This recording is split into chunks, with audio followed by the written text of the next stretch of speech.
사사기 3장입니다. 1절부터 6절 사이의 말씀입니다. 오늘은 여러분과 제가 같이 읽었으면 합니다. 우리 1절부터 6절까지 한 목소리로 같이 읽겠습니다. 자막을 보셔도 되고요. 같이 읽습니다. 시작.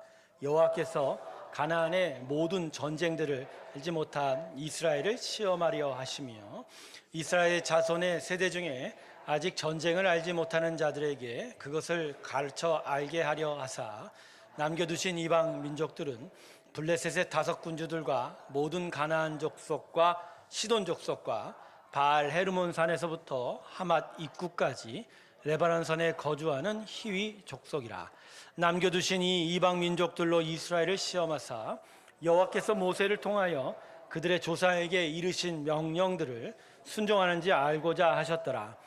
그러므로 이스라엘 자손은 가나안 족속과 헷 족속과 아모리 족속과 브리스 족속과 히위 족속과 여부스 족속 가운데 거주하면서 그들의 딸들을 아내로 삼으며 자기의 딸들을 그들의 아들들에게 주고 또 그들의 신들을 섬겼더라. 아멘. 우리 하나님께 영광의 박수 올려드리겠습니다. 아멘.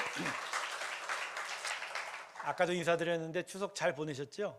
예, 얼굴에 우리 권사님들 얼굴에 기쁨이 가득하신 것 같습니다.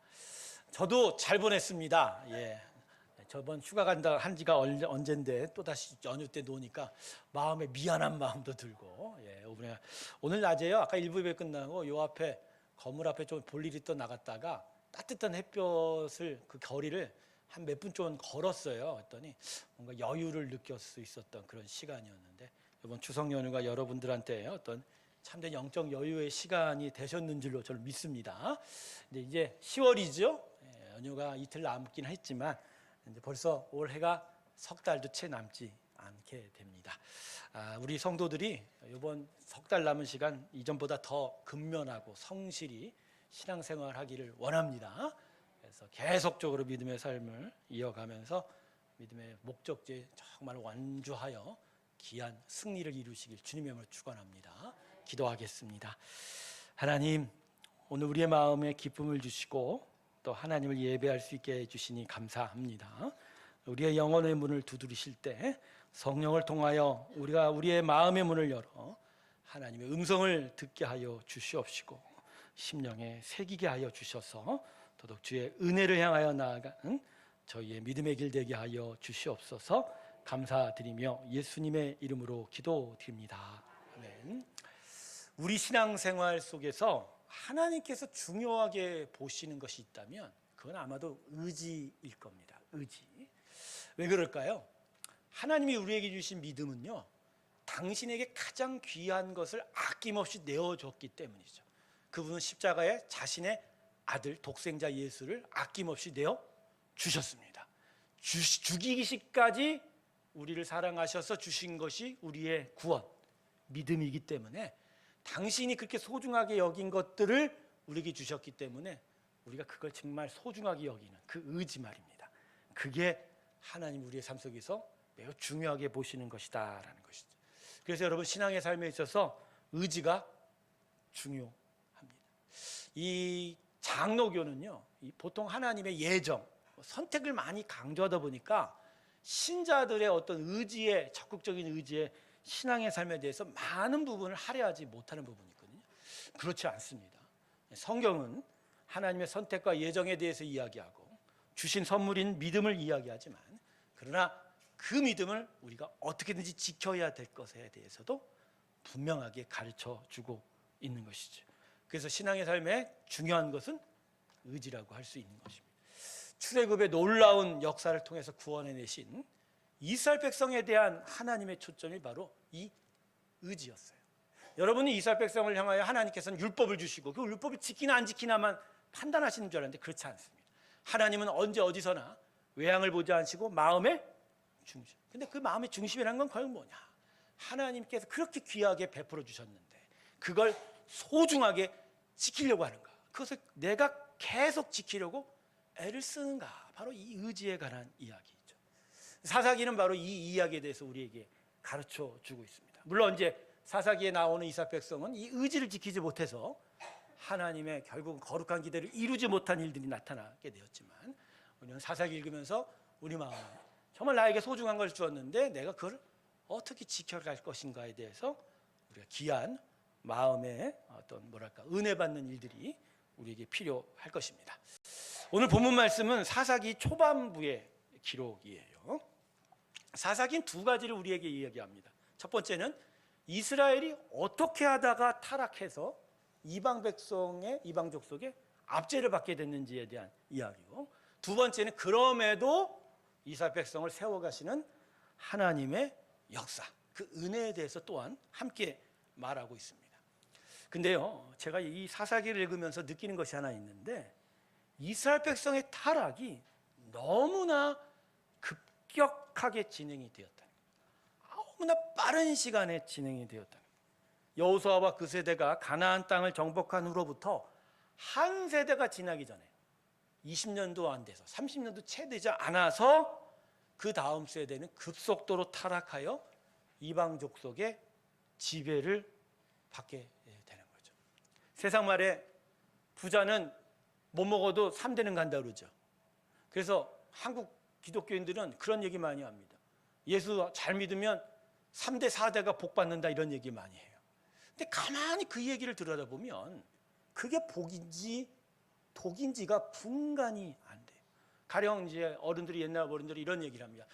선대가 예수를 잘 믿어서 그 자손 그 후손까지 정말로 부귀영화 누리고 그냥 평탄하게 삶을 살았다 이런 얘기를 많이 해요.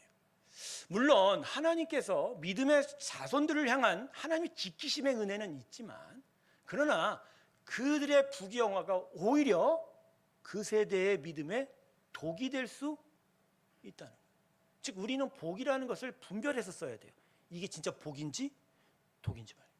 자, 우리 한국교회 현재 현상을 봅시다. 60, 70년대 부흥에서 80년대 비약적인 선장을 했던 한국교회지만 지금 이전에 80, 90년대에 비하면 절반으로 교세가 꺾였어요. 그죠? 근데 그 이유가 뭐죠? 윗세대는 신앙생활 열심히 했습니다. 진짜 옛날 그 기도원 가면 마룻바닥이고 교회 마룻바닥이었죠. 그걸 손바닥으로 긁으면서 손톱으로 나갈 정도 긁으면서 기도했던 분들이. 근데 지금 그 후세대는 어떻게 돼 있죠? 어떻게 돼 있습니까? 교회 안 나가는 사람이 너무너무.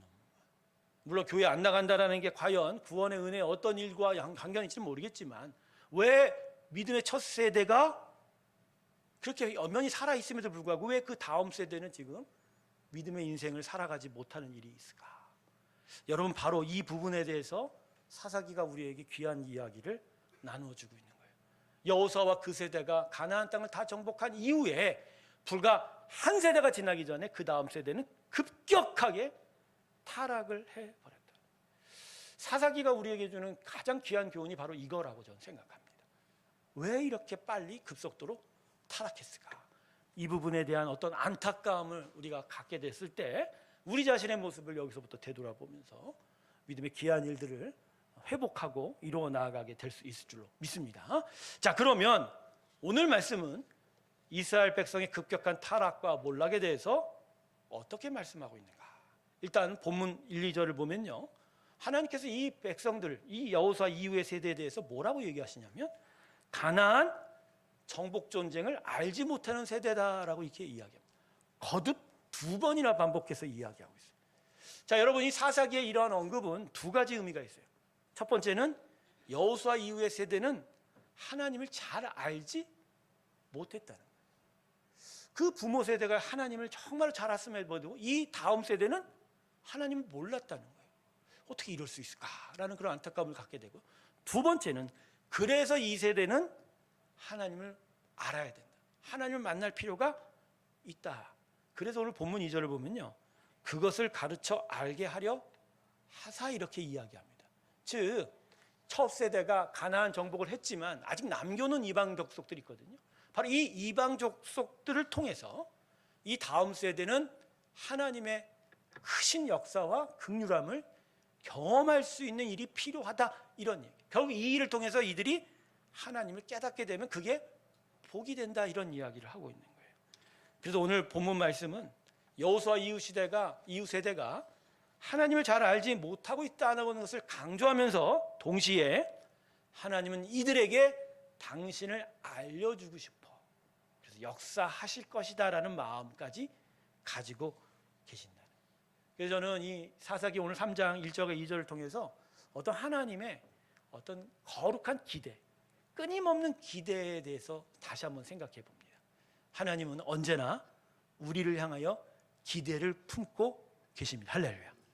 그 기대는요, 우리에 대한, 우리의 상황과 우리의 역량에 대한 것을 보시는 것이 아니라 우리를 택하여 자녀 삼았기에 그 자녀 삼은 백성들이 완전해질 때까지 끊임없이 믿음의 역사하시고자 하는 하나님의 당신의 마음 때문입니다. 할렐루야. 그래서 여호수아 다음 세대가 비록 하나님을 알지 못하였어도 이들이 하나님을 알게 하도록 하나님 계속해서 역사하기를 바란다. 그래서 여러분, 어떤 상황과 어떤 경우에서라도요, 우리 믿음의 신앙인들은요, 하나님의 믿음의 역사에 대한 소망을 버려서는 안 됩니다. 하나님은 끝내 이루십니다. 할렐루야. 우리를 향한 믿음의 역사를 결코 포기하시지 않아요. 어떤 신앙인들을 보면 자신이 깊은 신앙의 침륜에 빠지거나 또 시련과 고난 속에서 하나님과 멀어지게 될 때 스스로 자포자기하는 수가 있어요. 내가 이렇게 해서 하나님을 다시 돌아갈 수 있을까? 내가 진짜 하나님의 은혜의 삶을 계속 회복할 수 있을까? 또 우리는 다른 사람의 삶을 보면서 저 사람 다시 하나님께 가기 힘들 거야, 믿음의 역사가 되기 힘들 거야, 막 그러죠. 우리 여기 있는 우리 권사님들이나 우리 집사님들의 자녀들 중에 예전에 어린 시절 열심히 신앙생활하다가 지금은 교회에서 멀어진 자녀들 참 많지요.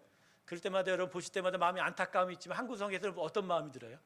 이러다가 하나님께 못 나온 건 아닐까라고 마음이죠.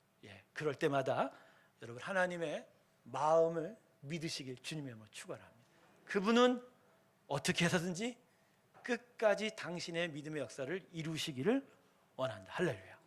끊임없이 우리 안에 하나님을 알아가게 하고 하나님을 향하여 예배하게 하고 하나님의 백성으로 계속 설 수 있게 만드신다는 거예요. 저는 그래서요, 교회가 복음이 우리에게 주는 것 중에 가장 정말로 좋은 거는 소망이다라고 생각합니다. 할렐루야. 소망의 백성 되길 주님의 이름으로 축원합니다. 우리는 어떤 상황 속에서도 하나님께 대한 소망을 포기할 수 없습니다. 그분은 우리에게 일하십니다. 끝까지 하십니다. 포기하지 않으십니다. 그 하나님을 바라볼 때 우리는 언제나 기대하고 소망할 수 있는 거예요. 저는 그래서 오늘 10월 첫 주 우리 성도들에게 이렇게 축복하고 권면합니다. 하나님만을 신뢰하십시오. 하나님의 거룩한 기대를 붙잡으십시오. 그분은요, 가장 약한 것을 통해서도 가장 강한 것을 만드실 수 있고 어떠한 악한 속에서도 가장 선함을 이루어낼 수 있다. 할렐루야. 그래서 아무리 상황이 어렵고 믿음의 일들이 막 보이지 않는다 할지라도 그분은 그 일을 일으켜 세워주신 줄로 믿습니다. 혹시 지금 이 설교를 들으면서 그래도 뭐 안 되는 건 안 되겠지 이런 생각 하시는 분들이 문제야. 안 되는 게 아니라 하나님은 하신다. 그래서 제가요, 복음성가 중에 제일 잘 부르는 노래가 뭔지 할 수 있다. 가끔 보면 뭐 대놓고 그냥 할 수 있다 그래. 안 그래요. 우린 못해도 하나님은 하신다. 하나님은 그 거룩한 기대로 우리를 바라보고 계신다. 그런데 말입니다, 이런 하나님의 거룩한 기대가 풍성히 있음에도 불구하고 이 여호수아 다음 세대는 이 하나님의 기대에 부응하지를 못했어요. 이유가 뭘까? 그게 오늘 본문 이제 3절 이후에 기록이 되었습니다. 이걸 한번 우리가 살펴보려고 합니다. 자, 오늘 본문 3절과 4절 한번 봅시다. 이방 족속의 이름들이 나열되어 있지요. 여호수아 시대에 아직 정복하지 못한 남겨진 이방 족속의 이름과 그들의 거주지가 기록이 되어 있는데 이게 다 가나안 전역에 흩어진 자들이에요. 여기서 말하는 블레셋의 5 나라는 이스라엘의 남서쪽에 있고요. 그 다음에 가나안 족속에 남겨진 백성은 남동쪽에 있고, 시도는 저 북쪽 쪽에 있는 레바논을 얘기하고, 히윗 사람은 저 말씀한 대로 북동쪽 지금의 시리아 쪽을 얘기합니다. 그러니까 지금 이스라엘을 둘러싸서 온 사방이 이방 족속인 거예요. 그러니까 이방 족속들이 지금 호시탐탐 이스라엘을 노리고 있는 상황이에요. 자, 그런데 이 상황 속에서 하나님께서 이 세대에게 무엇을 요구하실까요? 자, 본문 4절을 한번 보겠습니다. 제가 본문 4절 읽어드릴게요. 남겨두신 이 이방 민족들로 이스라엘을 시험하사 여호와께서 모세를 통하여 그들의 조상들에게 이르신 명령들을 순종하는지 알고자 하셨더라. 자, 이게 무슨 얘기냐? 이 이방족 속 남겨진 걸 통해서 하나님은 무엇을 요구하시냐? 싸우라 이거예요. 자, 여호사와 그 세대는 출애굽한 세대하고는 다른 세대죠.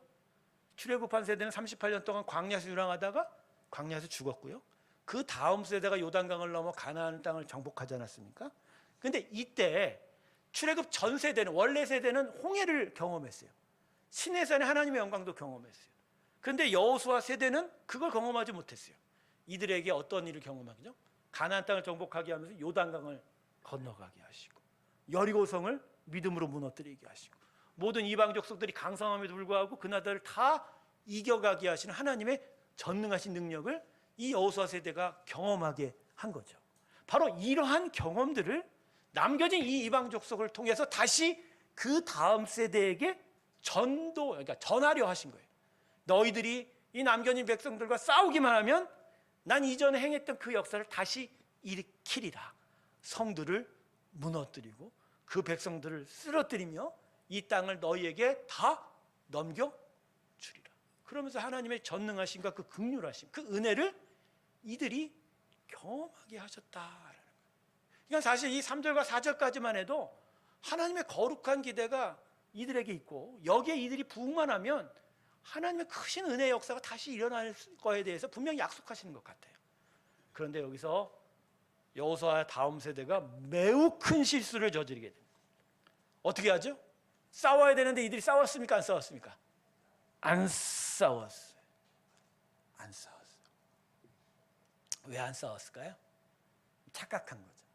온 이방 족속들이 자신의 사면에 둘러싸여 있어도 이게 별거 아니다. 이 정도면 우리한테 아무 영향도 없을 것이라고 착각을 한 거예요. 이들의 착각의 중심부에는 우리 선조 세대, 이 윗세대가 믿음의 업적이 너무 좋았기 때문에 가나안 땅을 다 정복했기 때문에 물론 남아있지만 별거 아니니까 이쯤에서 우리는 안전하다, 더 이상 문제 없겠다라고 생각하게 된 거죠. 그렇지만 여러분 아닙니다. 성도 여러분, 한번 찾아왔던 부흥의 시간은요 갑자기 한 세대만에 사그라들 수 있어요. 이유가 뭐죠? 믿음의 업적이 한 세대에서 그 다음 세대로 그대로 전해지지 않는다는 거예요. 그 이유는 믿음과 신앙은 무엇보다 하나님과의 친밀한 관계로만이 가능합니다. 내 아버지, 내 어머니가 잘 믿었다고 자동적으로 내게 믿음이 계승됩니까? 내 아내가 예수 잘 믿는다고 남편인 내가 그냥 예수 잘 믿는 것이 됩니까? 돼요, 안 돼요? 안 돼요. 믿음은 결국 하나님 앞에 내가 서야 합니다. 내가 하나님을 만나야 되고 내가 하나님을 깨달아야 되고 내가 하나님의 은혜에 서야 한다. 근데 이 이스라엘 다음 세대는 그 윗세대가 열심히 신앙생활한 것이 자기의 축복의 보장이 될 거라고 생각한 거예요. 그리고 그들이 다 얻어놓은 땅이니까 별 이상이 없을 거라고 생각했죠. 아닌 거예요. 신앙은 무엇보다 자기 자신이 하나님 앞에 서야 합니다. 대부분의 모태신앙인들이 빠지는 착각이 이거예요. 신앙이 결국 막다른 궁지에 몰리게 되면 그 마음 안에서 자기가 붙잡고 있었던 게 그냥 드러나요. 다른 때는 그냥 평범하게 잘 얘기하는 것 같아요. 뭔지 아세요? 우리 어머니 아버지가 잘 믿었는데요, 그거 하나로 평생을 버텼던 거예요. 진짜예요, 여러분. 그런 어리석은 대답을 할까요? 안 그래요, 여러분. 끝내는 우리 엄마, 우리 아빠, 내 남편, 내 아내가 잘 믿었는데 나도 옆에서 같이 묻어가는 거 아닙니까? 그렇게 기도를 해줬는데 내가 그 복을 받는 거 아닙니까? 이런 얘기를 하죠. 절대 안 그래요, 여러분. 믿음은 하나님 앞에 누구라고요? 자기 자신. 오늘 이 자리에서 혹시나 남편과 아내 의탁하면서 신앙생활을 하는 분이 있다면 이제 그 손 뿌리치고 하나님 앞에 바로 서시길 주님의 축원합니다. 바로 서세요. 바로 서셔야 됩니다. 그게 맞습니다. 저도 제 아내 의탁하면서 대충 해보려고 하다가 안 됐던 사람이잖아요. 제가 하나님 앞에 섰을 때 비로소야 저를 향한 하나님의 부르심이 완성이 된 거죠. 그러니까 이 안타까운 거예요. 이스라엘의 이 다음 세대는 하나님과 싸웠어야 돼요. 그들이 하나님을 만났어야 되는데 싸우기만 하면 하나님이 하실 건데 이들은 그렇지 못했던 거예요. 그저 윗세대들이 잘한 걸로 어떻게든지 한번 넘어가 보려고 했던 거죠. 참 안타까운. 그런데 우리를 더 놀라게 하는 일이 이들에게 또 함께 나타났습니다. 그건 바로 적과의 동침이라는 거예요. 오늘 5절과 6절 사이를 보면요, 싸우는 것에서 머문 게 아니라 적극적으로 이 대적자들과 함께 사는 길을 택했습니다. 이른바 적과의 동침. 5절과 6절을 보면 이스라엘은 세 개의 차원에서 적과의 동침을 시도하고 있습니다. 첫 번째 5절을 보면 그들은 이방인들과 함께 살았다라고 이야기합니다. 원래 이스라엘 백성이 가나안 땅을 차지할 때요, 하나님께서 이스라엘 백성에게 신신당부했어요. 너희는 그 땅에 이방 족속 남기지 말라. 그리고 있어도 그들과 교류하지 말라. 왜 교류하지 말라고 그랬죠? 그들이 갖고 있는 그 악한 문화와 그들의 악한 세계관들이 이스라엘 백성에게 접촉하게 되면 금세 번지게 됩니다. 여러분, 까만 도화지에 하얀 물밤을 들인다고 해서 까만 도화지가 물들까요? 다른 색깔? 근데 하얀 도화지는요, 아무리 작은 연한 색을 집어넣어도 한 방울만 떨어뜨려도 이스라엘 백성은 바로 그런 존재라는 거예요. 물론 이 말씀이 현재 적용되지는 않습니다. 우리는 세상에 살아야 되죠. 그러나 이 부분은 영적인 이야기예요. 영적인 교류, 영적인 연합들이 우리 가운데 있어서는 안 된다라는 이야기. 결국 이스라엘 백성은 적들과 같이 살기 시작하면서 그들의 가르침, 그들의 문화, 그들의 모든 양식들이 다 넘어오기 시작을 한 거예요. 그러면서 하나님의 백성으로서 구별되어야 되는데 구별되지 못하고 똑같이 세상 사람 되어버린 거죠. 자, 거기서 더 심각한 일이 나타났어요. 그게 6절 상반절입니다. 그들은 가정에서 하나님의 율법을 버리자 이방인과 절대로 통혼하지 말라는 하나님의 명령을 지키지 못하게 돼요. 그래서 이방 족속의 딸을 며느리로 데려오고 우리의 딸들을 저쪽에 아내로 주고 또 며느리로 주고. 근데 여러분, 통혼한 게 문제가 아니에요. 통혼하게 되면 어떤 일이 벌어지죠? 이방 족속의 우상이 그 딸들을 통해서 이스라엘 백성이 집 안으로까지 들어오기 시작해요. 그리고 그걸 말리지가 못한 거예요. 그래서 세 번째, 가장 최악의 경우가 생기게 되죠. 결국 뭐라고 하죠? 6절 하반절을 보면 또 그들의 신들을 섬겼. 가장 최악의 사건이에요. 집 안으로 들어오자 우상을 섬길 수밖에 없게 되었다.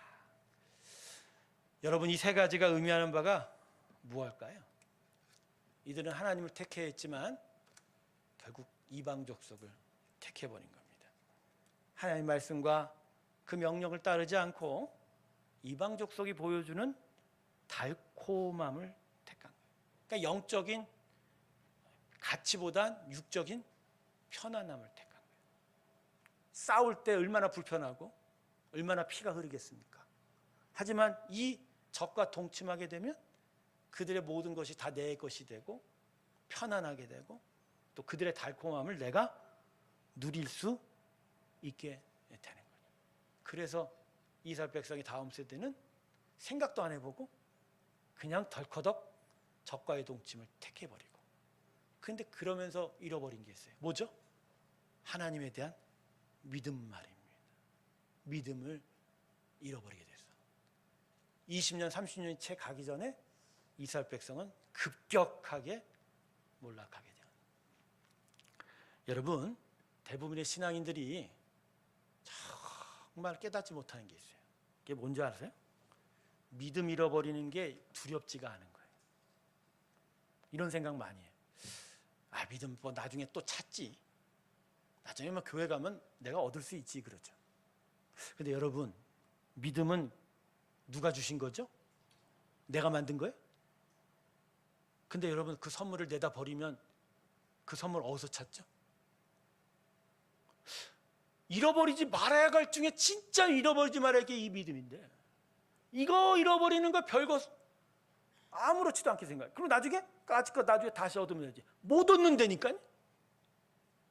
아니 하나님이 가장 중요하게 생각하며 준 건데 그걸 버려버렸는데 그걸 다시 얻을 수가 있어요? 예, 이 부분에 대해서 진짜 대부분의 사람들이 깨닫지 못하는 거예요. 한 번 잃어버린 믿음은 다시 되찾기가 너무너무 어려운 거예요. 사랑하는 성도 여러분, 믿음에는 회색지대가 없어요. 제가 이 설교를 준비하면서도 이 얘기를 듣고 우리 성도들이 많이 마음이 힘들겠구나 생각을 합니다. 왜냐하면 하나님 아니면 하나님의 원수거든요. 여러분 동의하세요? 내가 하나님을 안 믿어도 그렇다고 해서 내가 하나님 원수까지 될까? 여러분 그렇지 않아요. 이 세상에는요 왕이 셋이에요. 이 모든 우주 만물의 왕이 셋이에요. 온 우주 만물을 창조하시고 다스리시는 참된 왕이신 우리 하나님. 그리고 속임수와 거짓말 잘하기로 사람의 영혼을 도둑질하기를 원하는 거짓말의 왕 사단. 그럼 사람은요? 어리석은 왕이죠. 하나님을 안 섬겨도 지가 왕이 될 줄 알아. 근데 여러분, 내 영혼에 하나님이 안 계시면 내 마음이 나를 다스릴까요? 사람의 마음은요, 사람이 다스리는 게 아니에요. 사람의 마음은 영적인 거라, 하나님적인 거라. 하나님이 들어오든 아니면 하나님을 가장한 다른 것들이 들어오든 그래요. 그래서 하나님 아니면 하나님과 원수가. 그래서 믿음을 잃어버리면 어떻게 돼요? 믿음의 반대편으로 갈 수밖에 없는 거예요. 물론 하나님이 택하시고 예정하셔서 끝까지 찾으시려고 노력하실 거예요.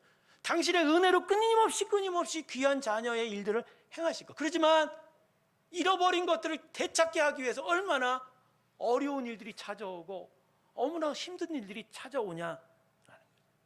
저는 인류 역사에서 가장 안타까운 잘못된 선택이 아담이 하나님 편에서 사단 편으로 바꿔탄 거예요. 자기는 몰랐죠. 선악과 그냥 한번 손대고 싶었죠.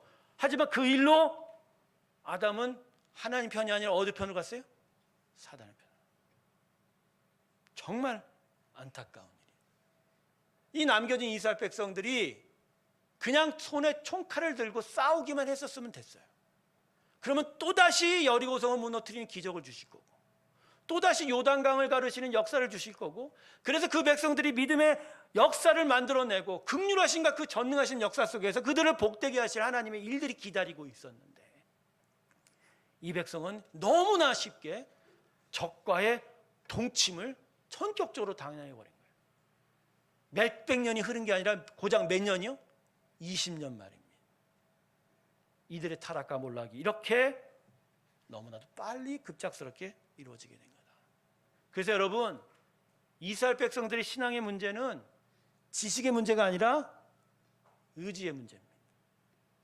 뭐라고요? 의지. 하나님을 선택할 의지가 있냐? 그래서 오늘 말씀은 우리에게 이렇게 이야기합니다. 너희는 의지를 가져라 말입니다. 할렐루야. 의지를 가져라. 그 의지가 우리를 더욱 강하게 세울 것이다. 그래서 예수 그리스도의 복음이 우리 안에 들어와 성령이 임재함에 있을 때 우리 안의 마음의 일들 중에 무엇보다도 하나님이 계속 강하게 세워가는 게 뭔지 아세요? 의지예요. 의지를 계속 하나님을 섬겨가겠다고 하는 바로 믿음의 고백들을 만들어 가게 된다. 그래서 로마서 1장 17절에 의인은 믿음으로 말미암아 산다 함과 같이 믿음에서 믿음에 이르려 함이라. 바로 그 나중 믿음이라는 게 바로 우리의 의지의 고백들인 거예요. 주신 선물 그 믿음을 지켜가면서 우리 안에 그 믿음의 역사에 대해서 부응하고 대답하려고 하는 의지의 고백이 우리 가운데 세워져 가야 하는 것이다. 그럴 때 우리는 끝까지 신앙을 지켜가게 될 줄로 믿습니다. 말씀 정리할게요. 이 말씀은 다음 세대에 대한 말씀이 아닙니다. 사사기 본문에서는 여호수아 다음 세대에 대한 이야기지만 이 말씀을 들은 우리에게는 우리가 그 다음 세대라는 거죠. 그래서 우리는 바로 여기서 결단해야 돼요. 바로 이 시점에서 하나님 주신 그 믿음의 선물을 계속 소중하게 여기고 우리 앞에 닿은 그 모든 경주를 싸워 이겨 최후의 승리를 이룰 것인지에 대한 의지 말입니다. 그 의지를 가질 것인가? 아니면 그냥 세월이 흘러가는 대로 우린 그렇게 흘러갈 것인가에 대한 이야기입니다. 그래서 오늘 하나님은 우리에게 이렇게 말씀하십니다. 너희의 손에 손과 칼과 창을 잡을 때 나는 너희를 이기게 하리라. 할렐루야. 여러분, 하나님은 의지를 원하십니다. 하나님께 의지를 드리십시오. 부족하고 연약해도 난 그래도 이 믿음 지켜가고 살고 싶습니다. 이 믿음으로 살아가기 소망합니다. 이 고백을 여러분의 심령에 세운다면 하나님은 여러분의 심령과 여러분의 인생을 믿음의 귀한 승리하는 나라로 세워가게 될 줄로 믿습니다.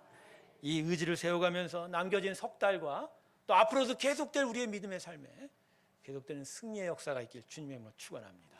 기도하겠습니다. 하나님, 우리 안에 의지를 주시옵소서. 그리고 그 의지를 세워가게 하여 주시옵소서. 하나님의 은혜 안에 정말 의지를 세우고자 하는 성도들을 축복하시고 저들의 그 작은 고백을 사용하셔서 하나님의 귀한 나라를 이루어 주시옵소서. 감사드리며 예수님의 이름으로 기도드립니다. 아멘. 우리 다 같이 400